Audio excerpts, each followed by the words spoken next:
the most important decision I made at the time, which I would recommend highly for anyone moving into this sphere today, is to really understand the corporate culture of your organization, but also what the business model is like.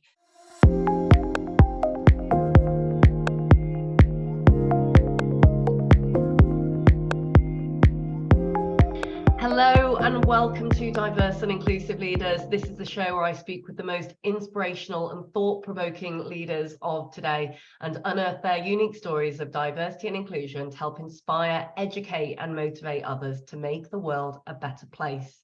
Today, my guest is Margaret Johnston-Clarke. She is a French-American Yale graduate with over 2 decades worth of experience within diversity, equity, inclusion, corporate social responsibility, philanthropy, branding, communications, and ESG.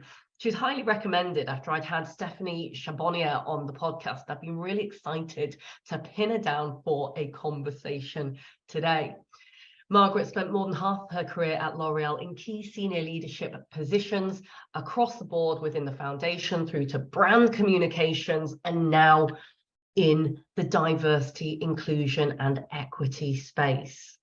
Personally, she's married to an American artist, she has 3 children, and she's been awarded the Chevalier de l'Ordre National de Mérite, which I hope does not showcase my French pronunciation skills in too much of a bad light here, but that actually means the National Order of Merit for those who are British speakers. Welcome to the show, Margaret. Thank you so much, Leila. Thank you very much. It's so wonderful to have you here today, and every conversation we have, I love how deep we end up going. Last time we were talking very much about going beyond performative diversity commitments. The last couple of decades have really seen you and your organization start to make these brilliant commitments that not only sync with the wider world and aspirations that we're seeing in the market, but also driving up employee value proposition from a brand point of view. Before we get into that, tell our listeners a little bit about how you came to be where you are today, because you've had this wonderfully rich and colourful career and personal background, which I think is really reflective of your personality. Well, thank you. Yes, so I started off after studying English literature at Yale. I started off actually working for a nonprofit here in France. So I came back to Paris and I got involved in this organization that had been launched with private and public sector businesses, small and big, but also local communities, NGOs, and public and state-run organizations.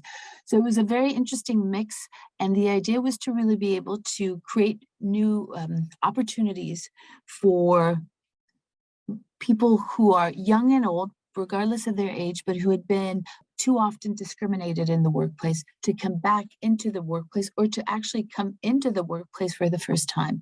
So we tackled, obviously, employment, but mainly it was about being as creative as possible, but also as piloting different programs to work on not only raising awareness within the workplace of how to include people from different walks of life, but also mainly to be able to really focus on tackling topics like racism in the workplace, sexism in the workplace, and so all of this enabled me for over 6 years working with means that were not huge, but also very exciting in a field that was a lot of innovation.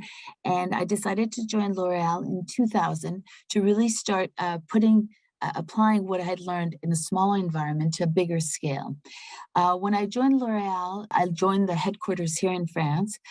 The idea was to do this, but in parallel to also work on and get to understand how the business functioned. And I think that was probably the biggest, the most important decision I made at the time, which I would recommend highly for anyone moving into this sphere today, is to really understand the corporate culture of your organization, but also what the business model is like. This enabled me through the last few decades to work in parallel in communications and within brands working on different product launches and important different in different domains, but it enabled me to really make a link with what we call diversity, equity, and inclusion, but also what we call corporate social responsibility. So bringing that and making the business case really, bring it to life, but also understand what consumers are expecting, which has changed radically, I would say, in the last few years since COVID in acceleration, I would say in the last 3 years, but also what our employees are expecting and what our candidates are expecting. So having that business approach and experience was really valuable. And so I could build on what I had done before and hopefully, contribute to a change, which I tried to do with the team. Wow, that is a huge amount in such a short period of time, and I have a million questions. My first one is I'd love you to kind of talk to me about the intersection between brand, business case, and social good, because from everything that you're saying, there's this growing stakeholder need which has been accelerated by the pandemic. So absolutely. So just maybe to start off, L'Oréal is a global company with over 87,000 people. It has over 36 global brands specialized in beauty. So the sole vocation is really about creating beauty. The goal of this company is to really offer each and every person around the world the best of beauty. That is for all skin and hair types, but also all genders, all identities, all cultures, all age. So that means that by definition, our raison d'être, our sole mission is really developing formulas that, that ensure quality, safety, but also answer all the specific needs. It also means, celebrating diversity of beauty in our advertisement. We are the 4th largest advertiser in the world. But it also means working as we are moving in a more tech-driven society and with experiences in beauty. That means also eliminating biases in algorithms. It means also recruiting diverse teams and making sure that we will focus more and more on inclusive leadership and management. And maybe we'll come back to that later. And finally, it's about also making sure that what we believe in, that what we apply in our teams, in our advertisement, in our products, we also make sure that we partner with responsible suppliers who share those commitments. So it's a really 360. The truth is, I actually really believe that D&I fuels the innovation, the inspiration, and the ambition that helps us create all of these beauty products, but also experiences, and speak in, and that from that we can also move on and take a stance on certain topics as advocates. So it's about our business, which is personal, but also how do we test and learn over the last few decades. This position I occupy today was actually created 20 years ago. So that's also a huge advantage, is that I've had amazing people before me doing amazing things, so we can build on and then tweak it and make it really, resonate with local needs, but also current affairs and what's going on today. Fantastic. And as you say, this is a 360 piece. What you're describing here is this wonderful virtuous cycle of evolution. Innovation has fueled a lot of growth, having come from some of the smaller kind of projects before you leapfrogged into this incredible career trajectory. It's like you've taken a lot of those early learnings, the innovation, from more of a national scale and replicated that globally to really fuel business growth. And wonderful to hear that this is not just something that has been happening with the trends over the last couple of years. L'Oréal has carved out this role, and I remember you telling me about this before. This role has been carved out over 2 decades ago, because this has really been at the heart and center of the brand, because of the importance not only to the consumer but also to those within the organization. Tell me a little bit about how you've seen this evolution over these last couple of decades, because all of the work you've done has really been at that forefront, whether it be for, kind of working with NGOs, policy making, dealing with local governments, and the likes, then through to working with public affairs, the brand side, and how you actually really replicate that on a global scale and do it structurally, because 20 years is a significant period of time to really see that role and that function start to span out within what is, with large organizations, it's always a complex environment and needs a lot of structure and process in place to make it successful.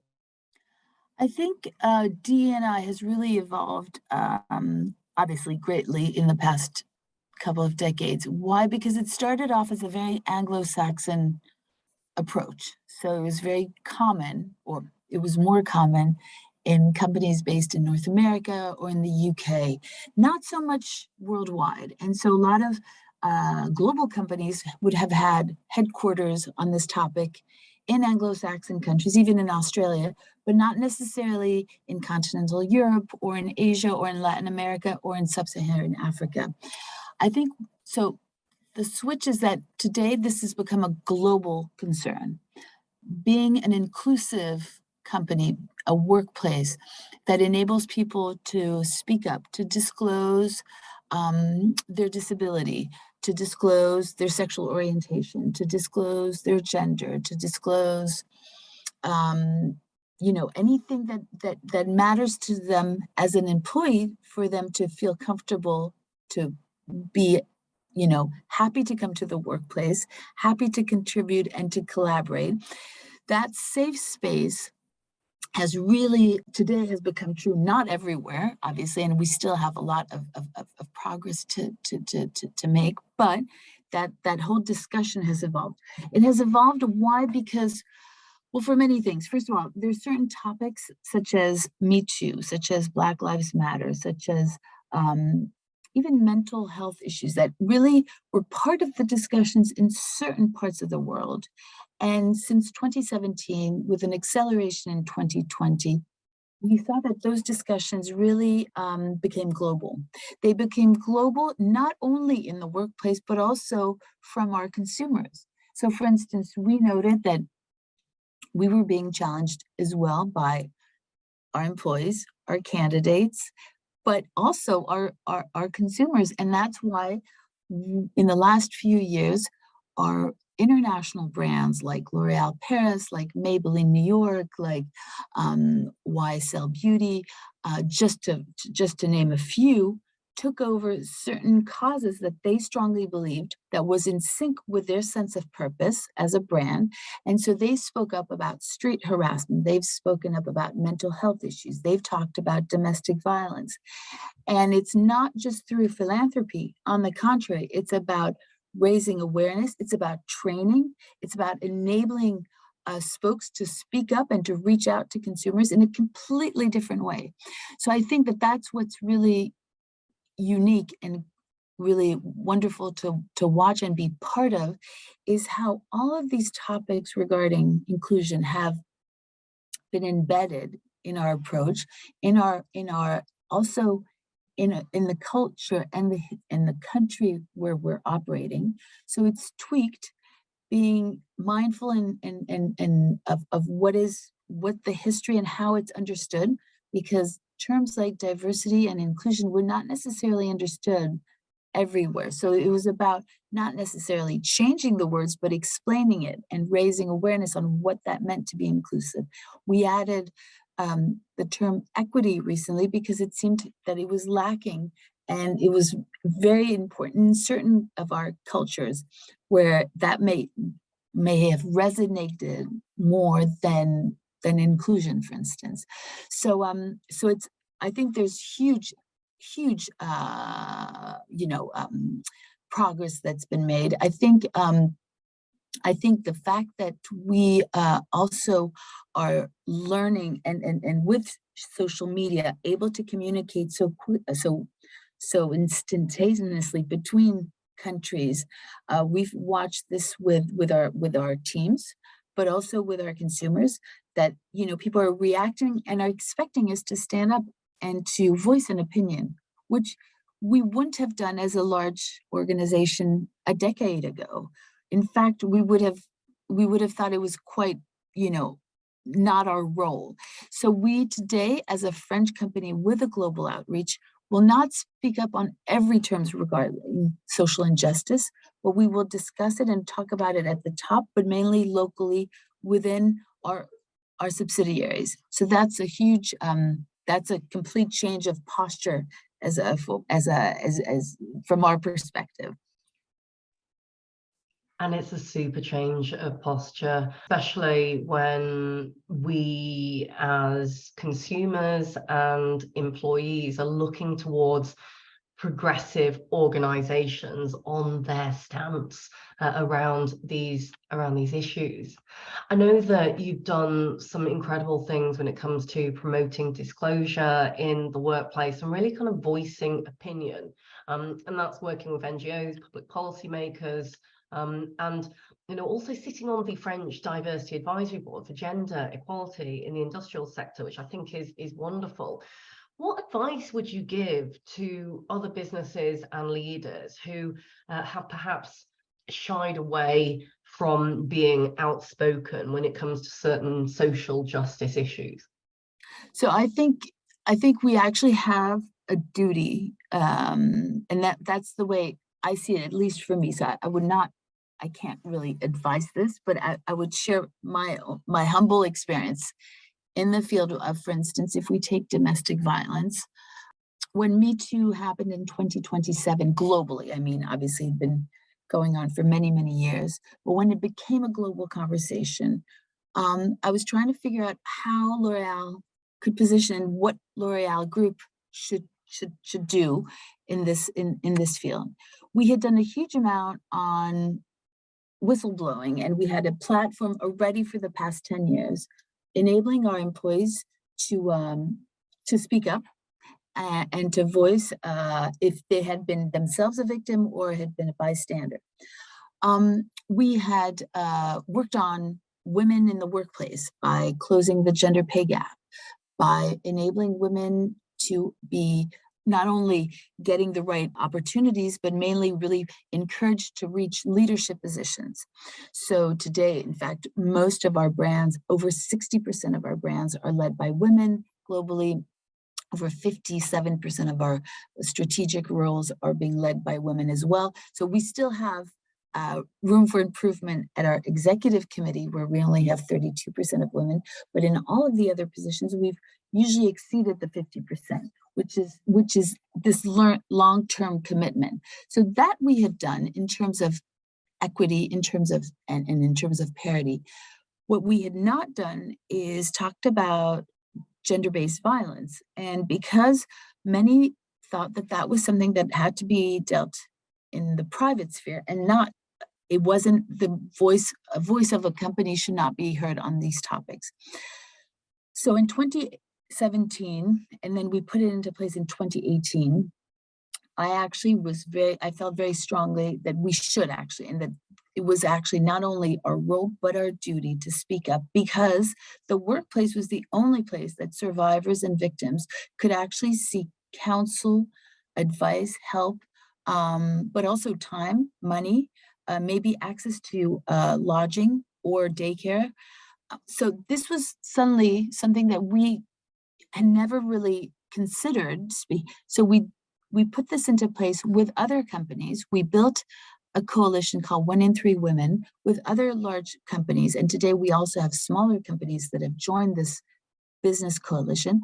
And we work with organizations like ILO, and really were part of becoming, well, we became very strong advocates in 2019, the following year, when ILO was voting for this convention 190 to promote policies within our organizations, small and big businesses, for domestic violence, I should say.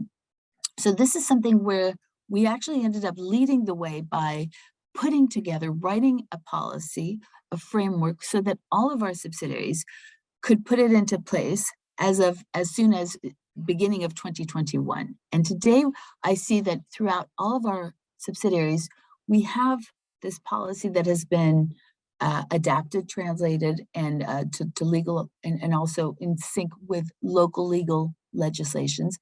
But what's interesting is that I think that this is something where we were not expected to voice an opinion, and we did so. And by doing it with others also, it was much stronger because we did, I think there's certain things where, well, the workplace has to voice an opinion. So yes, I think it's important, not necessarily on all topics, but definitely the same with the pledge that we just joined, that was launched by the Publicis group last week in Davos, on working with cancer, enabling, employees to speak up and disclose if they have cancer or another illness which they need to talk about, so that their workstation, their time can be adapted, and it can be a really safe space for them to also to feel good about when coming back.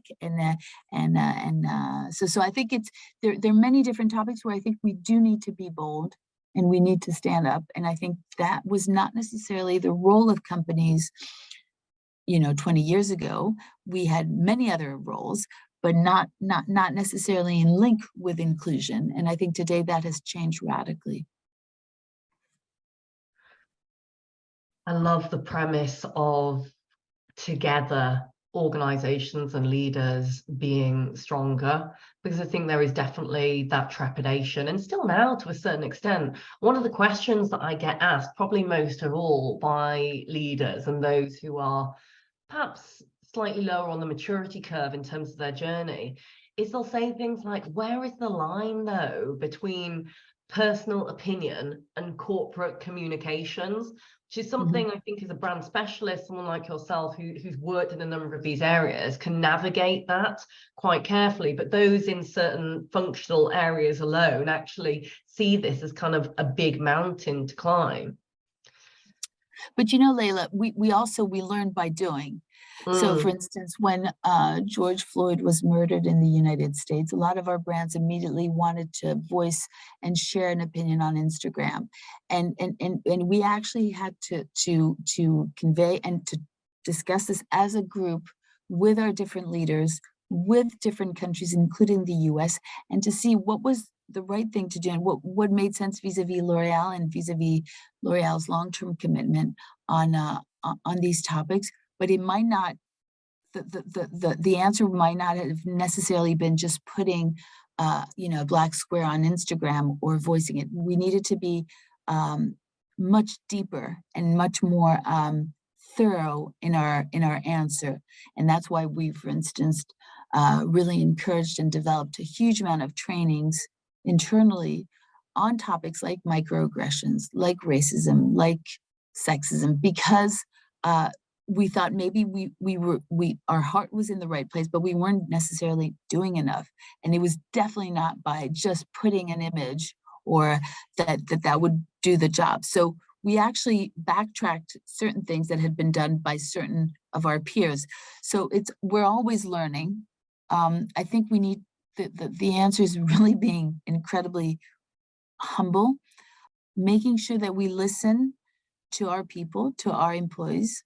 We've spent a lot of time listening, and especially with COVID, and that was a key learning, is to pause and enable people to speak up, not judge them, not give them immediate answers, process it. And then over the last few years, we've developed more and more safe spaces for people to come together and discuss topics. So it's not necessarily affinity groups, because that doesn't also resonate everywhere in the world, but it's about enabling people to voice an opinion. And then it also enables us to then decide at a global level what we should stand up for and how we should do it to be really in sync with what our community is expecting of us. These are some superb tips. So what I'm hearing for those that are considering the question of where is opinion versus corporate communications, what you're saying is this is not just performative. We need to demonstrate that we have got a long-term commitment. So don't be worried about stepping back to actually think about the issue that is out there in the world, listen to people, listening circles, not being worried about backtracking, ensuring that there is well-rounded training, development, consideration, and that you're very intentional and humble about this, because at the end of the day, these are world events that we've never experienced. Pandemic, Absolutely. brutal Yeah, murder of George Floyd. We never would have thought perhaps 10, 20 years ago that issues like this could have come to the fore. And so gathering, as you say, employee opinion, understanding what people want is absolutely. really the first steps to deciding then how you push out that global kind of, almost top-down And also, if I may, I think also reverse mentoring has been a huge experience for us because we're in a company where mentoring is really part of our what we do. So we have buddy systems, we have coaches, we have mentors internally. That's been part of our culture for literally a century. So it wasn't necessarily called those terms, but it was always in the same vibe. Today, what I find very strong is when it really goes both ways. So, whether it's on digital transformation or just being more inclusive, because, explaining the use of pronouns to a leader who might come from a completely different, not from an Anglo-Saxon background, might not be aware of what that entails, what that means, and how to respect that. So reverse mentoring on all of our topics is absolutely crucial as well. And I think it can be done very naturally by putting forward great people and matching them together. And we've seen really terrific outcome of those reverse mentoring mentoring. Yeah, I think that's something that would be another tip for those who would like to try it in their own organization, regardless of the size of your organization, by the way. Could be for a small, organization or a large one like ours. You struck on one of my favorite subjects that I'm sure you and I could easily do another whole podcast about, and that is reverse mentoring, learning and development, and outcomes focused training and development. If I may just ask one last question before heading into the lightning round. You touched on employee resource groups there, and what we're noticing is that there's a real kind of bludgeoning trend for employee resource groups, especially in line with employee voice on the rise. Talk to us briefly about some of the ERGs and the importance of those when it comes to communication. So it's a very interesting question, Leila, because it really differs from country to country. They started off, we had actually two experiences. We had one in the United States that immediately duplicated in the UK and Australia, which we call L'Oreal think tanks. They're very in link with the business, but they're by affinity. And it is really how to bridge a gap or how to voice an opinion from the LGBTQI plus community or the women of color community or the women in tech community. I say women because we do have 69% of women in our workforce, actually 68 in 2022. And it's something that has really worked out beautifully with an executive leader and with very kind of tangible outcomes of this, of these working sessions. In France, about 15 years ago, the same thing actually before it started, and it's a model which is quite different. It is not by affinity necessarily. It is a group of volunteers of employees who come together by building, by campuses. So there's something very kind of grassroots about it, and it's all functions, and it's all topics related to DE&I. So it's very interesting because it's much more intersectional.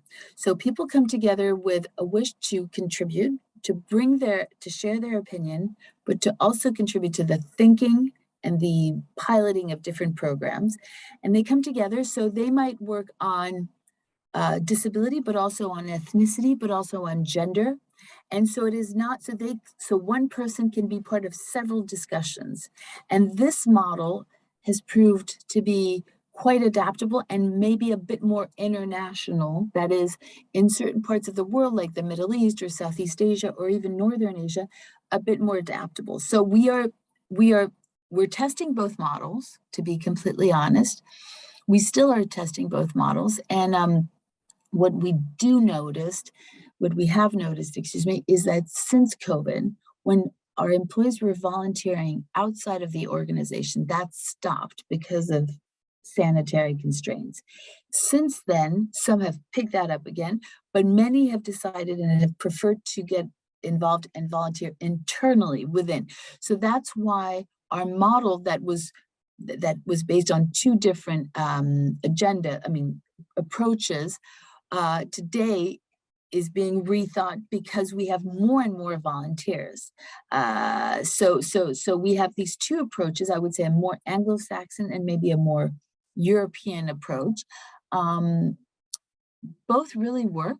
And I think there is not one solution, but again, applying something global to a local country, taking into account cultures, history is so important. It's exactly like the topic of ethnicity. In some places we talk about race, in some places we talk about multicultural.